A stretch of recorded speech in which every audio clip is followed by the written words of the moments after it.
গুমের সাথে জড়িত এটার সর্বোচ্চ এই বিষয়ে কেউ যদি কনভিক্টেড হন তাহলে সেক্ষেত্রে সর্বোচ্চ শাস্তি মৃত্যুদণ্ড। এটা যদি খসড়াটা পাওয়া যায় তাহলে আইন মন্ত্রণালয় আপনাদেরকে খসড়াটা দিবেন।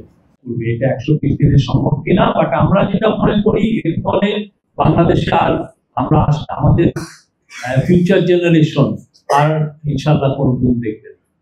বাংলাদেশে এইরকম এর চেয়ে বড় crime, it's a crimes against humanity, এটা কেউ রিপিট করবে না, আমরা এটাই আশা করি।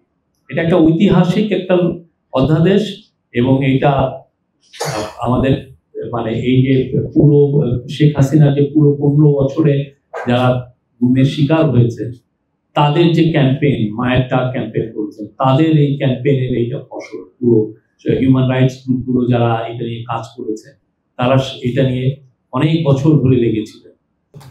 গুম প্রতিরোধ, প্রতিকার ও সুরক্ষার লক্ষ্যে বিশেষ ট্রাইব্যুনাল গঠন, অভিযোগ গঠনের 120 দিনের মধ্যে বিচার সম্পন্নের বাধ্যবাধকতা, ভুক্তভোগী, তথ্য প্রচারকারী ও সাক্ষীর অধিকার সুরক্ষা, ক্ষতিপূরণ এবং আইনগত সহায়তা নিশ্চয়তা প্রদান সংক্রান্ত বিধান অন্তর্ভুক্ত করা হয়েছে।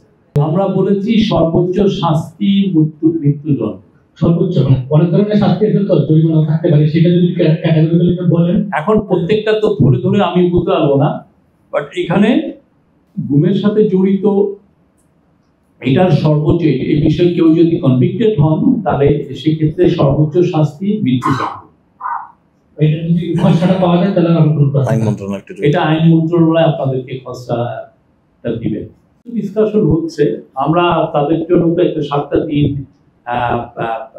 তাদেরকে বলা হয়েছে। এখন যদি পলিটিক্যাল পার্টিগুলো যদি কোনো ডিসিশন না নেন তাহলে তো আমরা আগেই আমাদের ল অ্যাডভাইজার তো বলেছিলেন যে সেক্ষেত্রে ইন্টারিম গভর্নমেন্ট নিজে একটা ডিসিশন নিবে, আর এই কি ডিসিশন হবে সেই বিষয়েও এখন প্রস্তুতিমূলক অনেক মিটিং হচ্ছে। তারা নিজেরাই এই পুরো বিষয়গুলো একটা ডিসিশনে আসবেন এবং আমরা যাতে খুব দ্রুতই নির্বাচনী ক্যাম্পেইনে নির্বাচনের যে স্টেজ তৈরি হয়েছে সেখানে যেন পুরো জাতি এখন নির্বাচনের মধ্যে আগ্রহে আছে। আমরা এটা এখনো সনদের ভিতরে মানে এই 8টা দলের স্মারকলিপির ভিতরে কি আছে এই স্মারকলিপিটা পড়ে দেখি।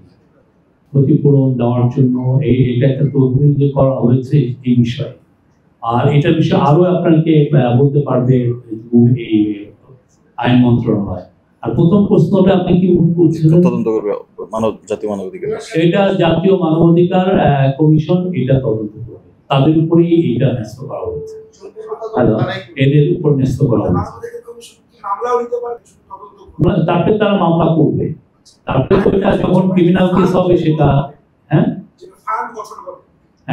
এটা আপনি জিজ্ঞেস করতে এটা নীতিমালায় আরো পরিষ্কার হলো। আমার মনে হয় এটা গভর্নমেন্ট এই ফান্ডের টাকাটা দিবে, যে তারা যে তাদের কোঅপারেশন পাচ্ছেন না সেই বিষয়টা আমরা অতটা অবগত না। আমরা যেটা জানি যে আমরা যথেষ্ট কি অনেকেই কোঅপারেট করছেন এবং তার রিফ্লেকশন আমরা তাদের যে 2টা রিপোর্ট যেটা তারা অলরেডি পাবলিশ করেছেন সেখানে কিন্তু এটা রিফ্লেকশন দেখা যাচ্ছে। পুরো জিনিসটাই খতিয়ে দেখছে আইন শৃঙ্খলা প্রতিষ্ঠান, এগুলো বিষয়ের জন্য ডেডিকেটেড সংস্থা আছে, তারা এটা দেখছে। এটা অবশ্যই এটা তারা তাদের আর্জেন্টলি এগুলো দেখছে, এই বিষয়গুলো সিরিয়াসলি দেখছে।